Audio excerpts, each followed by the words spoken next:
যে বাংলাদেশে যে নতুন ইউনূস সরকার এসছে তার কাণ্ড কারখানা আপনারা দেখেছেন। ইউনূস সাহেব নোবেল প্রাইজ পেয়েছিলেন গ্রামীণ ব্যাংক বানানোর জন্য।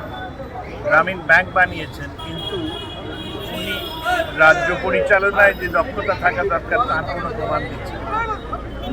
বাংলাদেশে ওরা আত্মবিস্মৃত হয়ে গেছে। ওদের মনে নেই যে বাংলা ভাষা আন্দোলনে কি সাংঘাতিক ঘটনা ঘটেছিল 50-এর দশকে। তারপর 1971 সালে স্বাধীনতা আন্দোলনে যুদ্ধের সময় সাংঘাতিক ঘটনা ঘটেছিল, সেটাও ওরা ভুলে গেছে। ওরা এখন পাকিস্তানের সঙ্গে প্রেম করছে আর অভাগা সাপোর্ট ছাড়া হিন্দুদের হত্যা করছে। তো দীপু দাসের হত্যায় আমরা একেবারে সীমান্তের কাছে, তো স্বভাবতই সীমান্ত থেকে হাওয়া আমাদের গায়ে আসে।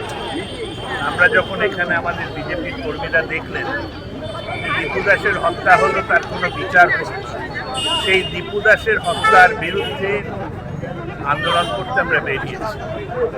আর সাবধানের মান নেই। দীপু দাস কি একা একটা মানুষ না? দীপু দাস একটা ধর্মের প্রতিনিধি। ওকে কি মারা হয়েছে শুধু হিন্দু বলে? ওইটাই ওর একমাত্র অপরাধ। তো এখানে শুনলেন কি স্লোগান দেওয়া হচ্ছিল, রাগ ফেটে বেরোচ্ছে এবং বাংলাদেশি কর্তৃপক্ষের এটা বুঝতে পারে রূপ আছে বলে কিছু হবে না, এরকম মনে করা উচিত। এই রাগ যদি বেড়ে যায় তখন খাতে কী হবে আমার ভাবলে আতঙ্ক হয়। সুতরাং আমি বাংলাদেশি কর্তৃপক্ষকে বলব, আপনাদের শুভ জ্ঞান, রাজধর্ম পালন করুন। বাংলাদেশ সব ধর্মের লোকেদের থাকার অধিকার আছে, সম্পূর্ণ অধিকার দিয়ে ওইটা রক্ষা করুন। আর দীপুদাসের হত্যায় বিচার করুন, যারা দোষী তাদের শাস্তি দিন। ভবিষ্যতে যেন দীপুদাস আর যেন আমাদের দীপুদাস